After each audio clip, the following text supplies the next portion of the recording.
or personal use tips the balance in favor of fair use. Chapter ஸ்டார்டிங்ல அந்த bandit union tournament நடந்துட்டு இருந்துச்சுல, அங்கிருந்து தான் இப்போ கண்டினியூ பண்றாங்க. இப்போ நமக்கு ஒரு மொட்டையனை காட்டுறாங்க. அந்த மொட்டையன் தான் இப்போ சண்டை போட போறான். அந்த மொட்டையனும் சண்டை போட போறதுக்கு முன்னாடி அவனோட டெக்னிக் பேரை சொல்லிட்டு போறான். அது என்ன டெக்னிக்னா இரும்பு மண்டை ஃபர்ஸ்ட் ஃபார்ம் அப்படின்னு சொல்லி அவனோட ஆப்பனண்ட்டை ஒரு ஹெட்பெட் அடிக்கிறான். அந்த ஹெட்பெட்ல அந்த ஆப்பனண்ட் கதி கலங்கி போறான். இதெல்லாம் பார்த்துட்டு இருந்த ஆடியன்ஸும் என்ன வெறும் ஹெட்பெட் தானா, இதுக்குதான் இவ்வளவு சீன் போட்டானா என்ன? நம்ம பிக் ப்ரோவும் பாக்குறாரு, என்னடா வெறும் ஹெட்பெட்டுக்கு இவ்வளவு சீன் போடுறானா, இது ரொம்ப முக்கிய போதே என்ன பண்றது. அப்படியே ஹீரோவை பார்த்தா நம்ம ஹீரோவும் தூக்கம் வரைச்சிரும் போலே, ரொம்ப டயர்டா இருக்கு, இங்க இருந்தா தூங்கிடுவேன், சரி நான் இங்க இருந்து கிளம்புறேன், கொஞ்சம் வெளியே போய் காத்து வாங்கிட்டு வரேன் அப்படின்னு நம்ம ஹீரோவும் சொல்றான். சொல்லிட்டு நம்ம ஹீரோ பாட்டுக்கு அப்படியே ஜம்ப் பண்ணி கிளம்பிடுறான். அப்படியே நம்ம பிக் ப்ரோவும் ஹீரோ போற பாக்குறாரு. அவரு நினைக்கிறாரு ஜோக்காக்கு ரொம்ப போர் அடிச்சிருக்கும் போலே அப்படின்னு நம்ம பிக் ப்ரோவும் பேசிட்டு இருக்காரு. இதை கேட்ட யாங்காக்கும், ஆமா அந்த மான்ஸ்டர் நான் நினைச்ச மாதிரி தான் இருக்கேன், அந்த உடாங் செட் எழுதக்கூடிய ஒத்தை கொத்தை சண்டை போட்டவன் அந்த மான்ஸ்டருக்கு போர் அடிச்சிருக்கும், அது இல்லாம அவன் காட்டை நோக்கி வர போறான், எத்தனை மரத்தை வெட்ட போறானோ அப்படின்னு நம்ம யாங்காவும் பிக் ப்ரோ பேசிட்டு இருக்கும்போது நம்ம சோபாக்கும் ஜோக்காவை மான்ஸ்டர்னு கூப்பிடாதீங்க அப்படின்னு நம்ம கேங்ல உள்ள எல்லாரும் பாக்குறாங்க. அப்ப நம்ம சோபாக்கும் கோவத்துல இருக்கா, எதனாலதான் ஜோக்காவை மான்ஸ்டர்னு சொல்றாங்களே அதனால அவளும் கோவத்துல இருக்கான். அப்ப இந்த சூழ்நிலையை டைவர்ட் பண்ணுன்னு சொல்லி நம்ம செகண்ட் ப்ரோவும் யார் யார் பெட் கட்ட தயாரா இருக்கீங்க எல்லாரும் வாங்க பெட்டிங் ஆரம்பிக்கலாங்களா அப்படின்னு நம்ம செகண்ட் ப்ரோவும் டைவர்ட் பண்றாரு. நம்ம சோபாக்கும் ஜோக்கும் நினைச்சு கவலைப்படுறான். நம்ம ஜோக்காக்காக கவலைப்படுற ஆட்களும் நிறைய பேர் தான் இருக்காங்க. அப்படியே நமக்கு இப்போ டோர்னமெண்ட்ல முக்கியமான ஃபைட் காட்டுறாங்க. ஒரு சைட்ல டேபி ஐடோட் லீடரும் இன்னொரு சைட்ல 12 டீமன் கிங் ஒருத்தரான ரெட் ஐ லார்ட் அவர்களுக்கு இடையே சண்டே ஸ்டார்ட் ஆகுது. ஒருத்தர் வால் யூஸ் பண்றாரு, இன்னொருத்தர் கதிர் வால் யூஸ் பண்றாரு. இதுல யார் ஜெயிப்பாருன்னு தெரியல. கதிர் வால் யூஸ் பண்றது தான் ரெட் ஐ, ஸ்வாட் யூஸ் பண்றது தான் டேபி ஐடோட் லீடர். டேபி ஐடோட் லீடர்னா உங்களுக்கு தெரியும் நினைக்கிறேன், நம்ம கேங்குக்கு இந்த மிட் ஃபுஃபாங் நேம் கொடுத்ததே அவங்க தான். அவங்க ரெண்டு பேத்துக்குள்ள சண்டை விறுவிறுப்பா போகுது. நம்ம டேபி ஐடோட் லீடர் சும்மா எல்லாம் போட்டு அடி அடி அடிக்கிறாப்ல, அந்த ரெட் ஐ லார்ட டிஃபெண்ட் பண்ணிட்டே இருக்காப்ல. நம்ம டேபி ஐடோட் லீடரும் ஸ்லாஷ் டேப் ஸ்டேட் ஸ்லாஷ் சைடு ஸ்லாஷ் எல்லாம் இதுவும் பண்றாப்ல, அதையும் அந்த ரெட் ஐ தடுக்கிறாப்ல. ஆனா தடுத்தாலும் என்ன, அந்த ஸ்வாடோட வெயிட் அந்த ஸ்வாடோட மாஸ் அவரோட அருவானால அதை பேலன்ஸ் பண்ண முடியல, அந்த பிரஷர்ல அவர் மூச்சு வாங்குறாப்ல. அப்படியே அந்த ஆடியன்ஸ் சைடு பார்த்தா நம்ம பிக் ப்ரோக்கு வந்து நேம் கொடுத்துருப்பாங்களே அந்த ஒத்த கண்ணனும் மொட்டையனும் அவங்க லீடருக்கு சப்போர்ட் பண்ணிட்டு இருக்காங்க. நம்ம பிக் ப்ரோவும் பாக்குறாரு, நான் இந்த டோர்னமெண்ட்ல பார்த்ததுலேயே இதுதான் ரொம்ப ஃபயரா போகுது. இதை கேட்ட யாங்காவா என்ன வெறும் ஃபயரா தானா, நான் நினைச்சதோட இந்த ஃபைட் ரொம்ப ரொம்ப பயங்கரமா போகுது. இதை கேட்ட பிக் ப்ரோவும் என்ன இந்த ஃபைட்டுக்கே நீ ரொம்ப ரொம்ப பயங்கரமா போகுதுன்னு சொல்லிருக்கியா, எனக்கு புரியலையே. யாங்காவும் நான் அப்படி சொல்ல வரல, அங்க ஒரு மொட்டையை போடுறான் பாரு, அவன் 12 டீமன் கிங்ல ஒருத்தரான ரெட் ஐ லார்டு வெறும் மவுண்டன் ஐடோட் லீடர் அந்த 12 டீமன் கிங்ல ஒருத்தருக்கு டஃப் கொடுக்குறாங்கன்னா நீ யோசிச்சு பாரு அவர் எப்பேற்பட்ட ஆளுன்னு. நம்ம பிக் ப்ரோ ஆமா நீ சொல்றது கரெக்ட் தான் அப்படின்னு நம்ம பிக் ப்ரோ யோசிச்சுட்டு இருக்கான். அப்ப யாங்காவும் நினைக்கிறான், ஐயோ என்ன ஆக போதோ, அந்த செட்டரிங் டீமன் லார்டு என்ன பண்ண போறாரோ அப்படின்னு நினைச்சு பார்த்துட்டு இருக்கும்போது நமக்கு அந்த செட்டரிங் டீமன் லார்ட காட்டுறாங்க. அவரும் கோவத்துல இருக்காரு, அவரோட ஸ்டூடெண்ட் இவ்வளவு முக்கிட்டு இருக்காப்ல, அதனால அவரும் டென்ஷன்ல அவரோட விரல ஒரே அடிதான் அடிக்கிறாப்ல. அங்க பார்த்தா எல்லாரும் சைலண்ட் ஆயிட்டாங்க. அங்க உள்ள 12 டீமன் கிங்ஸும் அப்படியே சைலண்ட் ஆகி உறைஞ்சு போய் பார்த்துட்டு இருக்காங்க. அப்படியே அங்க லீடர் பார்த்தா அவர் ஆரோ ரிலீஸ் பண்ணி ரொம்ப கோவத்துல இருக்காப்ல. நம்ம கோஸ்ட் பிளேடும் பாக்குறாப்ல, டே ரெட் டே எப்படியோ ஜெயிச்சரா, மானத்தை மட்டும் வாங்கி தொலைஞ்சிடாத, இந்த டோர்னமெண்ட் நடக்கிற காரணமே நம்ம 12 டீமன் கிங் எவ்வளவு பவர்ஃபுல்லா இருக்கணும் காட்டுறதுக்கு தான் இந்த டோர்னமெண்ட் நடக்குது, நீ பாட்டுக்கு மானத்துக்கு இது வாங்கிறாத,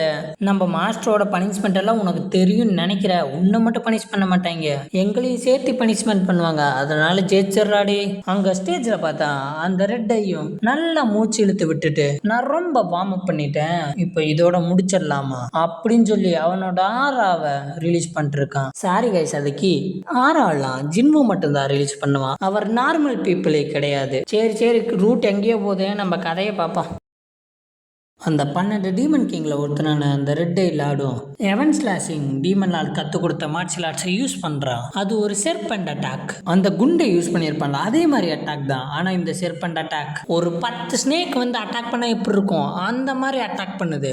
இதை பார்த்து நம்ம பிக் ப்ரோ சாக்கெட்டரு, என்ன ஒரு பிரம்மாண்டமானக்கு, அதுவும் இல்லாம இவ்வளோ ஸ்னேக் கிரியேச்சரா. அங்க டேபி ஐடோட் லீடர் பார்த்து அடி வாங்கிட்டு இருக்காரு.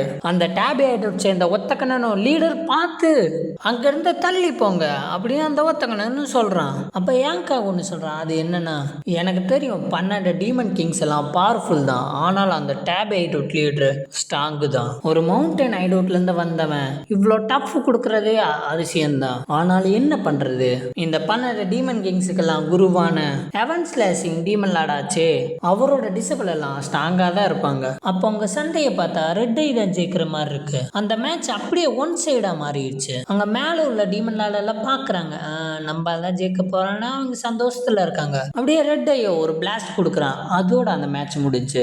அப்படியே நமக்கு இப்போ ஹீரோ கட்டுறாங்க. நம்ம ஹீரோ அப்படியே நடந்து நடந்து காட்டுக்கு நடுவுல வந்துட்டான். அப்படியே அங்க உள்ள ஒரு மரத்தை பார்த்து இது கரெக்டா தான் இருக்கும் அப்படி சொல்லி அவன் பிளேட பிடிச்சி அந்த மரத்தை ஸ்லாஷ் பண்ண போறான். அப்போ மரத்துக்கு பின்னாடி இருந்த ஒரு சவுண்ட் வருது, என்ன என்ன 2 துண்டா வெட்ட போறியா என்ன? இதை கேட்ட ஹீரோவும் அவன் வெட்ட வந்த வேகத்தை குறைச்சு ஸ்லோ பண்ணிட்டான். அப்படியே அந்த மரத்துக்கு பின்னாடி உள்ளனும் இன்னத்துக்கு நீ முடிச்சிருப்படா அப்படின்னு சொல்லி அவனும் வெளியே வரான். நீ என்னைய உயிரோட விட்டுருக்கு, நான் என்ன கெஞ்சி கேட்கணுமா என்ன அப்படின்னு அவனும் கேட்கறான். நம்ம ஹீரோவும் பாக்குறான், அப்படி எல்லாம் இல்ல, ஆனா இவனோட சென்ஸை என்னால உணரவே முடியலையே, இவன் யாரா இருப்பான் அப்படி நம்ம ஹீரோவை யோசிச்சுட்டு இருக்கும்போது அவனும் நீ என் தூக்கத்தை கெடுத்துருக்க, அதுவும் இல்லாம இந்த நட்ட நடு காட்டுல வந்து ட்ரைனிங் எடுத்துட்டிருக்கியா, அதுக்கு தான் அந்த ஃபைட்டிங் கிரவுண்ட் இருக்குல்ல, அங்கே போய் சண்டை போட்டு உன் திறமையை காட்ட வேண்டியதானே, இங்கே வந்து என் உயிரை எடுக்கிறிய. இவன் பாட்டுக்கு பேசிக்கிட்டே இருக்கான். நம்ம ஹீரோவும் பார்க்குறான், சரி நான் போயிட்டு வரேன் அப்படின்னு சொல்லி நம்ம ஹீரோவும் கிளம்பி போகிறான். நம்ம ஹீரோ போகிறத பார்த்த இவனும் அப்படியே பின்னாடி குடு குடுன்னு ஓடி போய் நில்லுங்க எனக்கு போர் அடிக்குது, நம்ம வேணா ஃப்ரெண்டாக இருக்கலாமா, நம்ம வேணா ஒரு ஃப்ரெண்ட்ஷிப் பில்டு பண்ணிக்கலாமா. எங்க ஐடோட் லீடர் என்ன, எங்க ஐடோட் லீடரா, நான்லாம் கிடையாது, நான்லாம் லீடர் கிடையாது, போடா போடா, நம்ம வேணா ஃப்ரெண்டை பில்ட் பண்ணிக்கிறான். ஆம்பளைங்கள மாதிரி குடிச்சுக்கிட்டு ஃப்ரெண்ட்ஸ் ஆயிக்கலாமா, இல்ல சண்டை போட்டுட்டு ஃப்ரெண்ட் ஆயிக்கலாமா. அப்ப அவனு காத்துல உள்ள இலைய அப்படியே ஒரு குணை மாதிரி நம்ம ஹீரோ நோக்கி வீசுறான். அந்த இலையும் ஷார்ப்பா போகுது. நம்ம ஹீரோவும் வந்து டாஜ் பண்ணிட்டு, ஓ ஃப்ரெண்ட்லி ஃபைட்டா, சரி சரி எனக்கும் போர் அடிச்சிச்சு, இதுவும் நல்லாதான் இருக்கும் போலயே, சரி பாத்துக்கலாம். அப்படியே அவங்க 2 பேரும் ஃபைட்டிங் போஸ்ட்ல இருக்காங்க. இப்போ நமக்கு ஹீரோ இருக்கிற இடத்த தான் காட்டுறாங்க. அங்கே ஆல்ரெடி சண்டை ஸ்டார்ட் ஆயிடுச்சுல.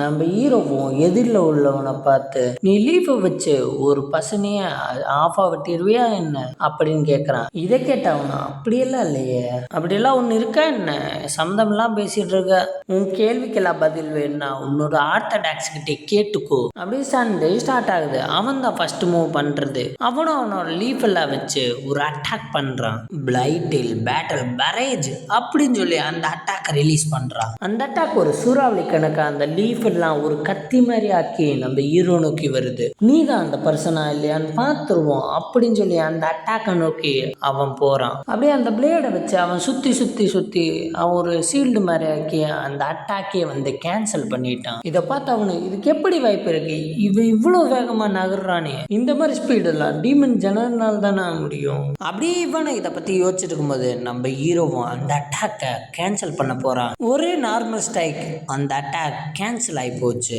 அந்த பிளேடு கணக்கா இருந்த இலையெல்லாம் தூள் தூளா போகுது. அப்ப நம்ம ஹீரோவும் அவனை பார்த்து நான் நினைச்ச வேண்டி கிடையாது கைஸ், உங்களுக்கு தெரியும் நினைக்கிறேன், இல்ல மறந்துட்டீங்களா என்னன்னு. நம்ம ஹீரோ ஆல்ரெடி கேள்விப்பட்டிருப்பான், பெரிய பெரிய மாஸ்டர்ஸ் எல்லாம் அவங்கனால ஒரு லீஃபை வச்சு ஒரு பர்சனை ஆஃபா வெட்ட முடியும். அதை நினைச்சுதான் இவங்கிட்டையும் நம்ம ஹீரோவை சண்டை போட்டிருப்பான். இப்போ இவன் இந்த பர்சன் கிடையாது, அது நம்ம ஹீரோக்கும் இப்ப தெரிய வந்திருக்கு. அப்படியே இந்த சீனை கட் பண்ணி நெக்ஸ்ட் சீன்ல நமக்கு அந்த பேண்டிட் யூனியன் டோர்னமெண்ட் இருக்கிற இடத்த தான் காட்டுறாங்க. அங்க ஆல்ரெடி 12 டீமன் சேனல்ல ஒருத்தனான ரெட் ஐஸும் இன்னொருத்தன் ஸ்ட்ராங் ஹோட்டல்ல இருந்து வந்தவன் தான், அவன் பேர் நான் மறந்துட்டேன் கைஸ், அந்த மொட்டை தான் ரெட் ஐ.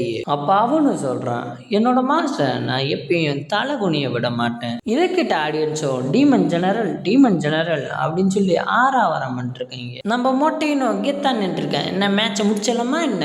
நம்ம ஐடோட் லீடர் சிரிக்கிறாப்ல, நீ தாண்டா என் சிங்க குட்டி அப்படி அவர் மனசுல நினைச்சு ஸ்மைல் பண்றாப்ல. அப்போ கோஸ்ட் பிளேடும் டே ரெட்டை ஒழுங்கா பாடுறான், அவனோட கீ பிளக்சுவேஷன் பார்த்த தெரியல டிஃப்ரெண்டா இருக்கு, இதா இருந்தாலும் கவனமா இருந்துக்கோ அப்படி கோஸ்ட் பிளேடு சொல்றாப்ல. நம்ம மொட்டைன்னு பாக்குற, என்ன இவனுக்கு இவ்வளோ கீயா திடீர்னா, இவ்வளோ நேரம் நார்மலா தானே இருந்தா இவனுக்கு எப்படி இவ்வளோ கீ இருக்கும், இதுக்கு வாய்ப்பே இல்லையே. அப்படியே அவனை பார்த்தா அவன் 8 கால் பூச்சி ரூபத்தை எடுத்து வச்சிருக்கான், அதுவும் நார்மல் 8 கால் பூச்சி இல்ல, வெனம் நிறைந்த 8 கால் பூச்சி. அவனும் சொல்றான், என்ன முடிச்சிடலாமா? இதை பார்த்த நம்ம பிக் ப்ரோ ஷாக் ஆகுறாப்ல. என்னடா இது, திடீர்னு படுத்துட்டு இருந்தவன் இப்ப எந்திரிச்சு நிக்கிறானே, அதுவும் இல்லாம அந்த ரெட் ஐ பண்ண அட்டாக்கை இவன் எப்படி தடுத்து நின்று எந்திரிச்சு நிக்கிறானே தெரியலையே. அப்ப அவனும் அவனோட அட்டாக்கை லான்ச் பண்றான். வெனம் இன்செட் கு அல்டிமேட் டெக்னிக் அப்படி சொல்லி அட்டாக் பண்ண போறான். அட்டாக் பண்ண போகும்போது அவனும் நம்ம மொட்டையனை பார்த்து வெறி ஏத்துறான். அப்படி என்னன்னா, நீ ஒழுங்கா இந்த அட்டாக்கை பார்க்கலனா நீ சாகுற கூட வாய்ப்பு இருக்கு அப்படி சொல்றது கேட்ட மொட்டையனும், ஏண்டா ஒரு அட்டாக்ல நீ தடுத்து நிறுத்திட்டுனா மற்ற அட்டாக்ல நீ ஜெயிச்சிருவியா என்ன அப்படின்னு சொல்லி மொட்டையனா அடிக்க வரான். அப்போ பார்த்தா அவ அந்த வெனம் டெக்னிக்கை வச்சு அந்த மொட்டையனை முடிச்சு தள்ளிட்டான். அந்த மொட்டையன் தோத்துட்டான். அப்ப அந்த மொட்டையும் அந்த அரினா விட்டு பறந்து வந்து விழுகிறான். அப்படியே அவன் பிளேட உள்ள வச்சுட்டு மேட்ச் முடிஞ்சு அப்படின்னு சொல்லி அவன் நமஸ்காரம் போட்டுக்கிறான். அப்படியே அங்க எல்லாரும் ஷாக் ஆகுறாங்க. நம்ம ஐடோட் லீடரும் இங்க என்னதான் நடக்குது, அதுவும் இல்லாம இந்த எனர்ஜி ரொம்ப டிஃப்ரெண்டா இருக்கு, எங்கேயோ பார்த்த மாதிரி இருக்கு அப்படி சொல்லி நம்ம ஐடோட் லீடர் யோசிச்சுட்டு இருக்காப்ல. அப்படியே மத்த டீமன் ஜெனரல்ஸ் எல்லாம் ஷாக் ஆகுறாங்க. என்னது, அவன் தோத்துட்டானா? நம்ம பிக் ப்ரோ ஷாக் ஆயிட்டாரு. என்னது, இந்த எவன் டிஸ்ட்ராயிங் டீமன் லார்டோட டிசபிள் தோத்துட்டானா?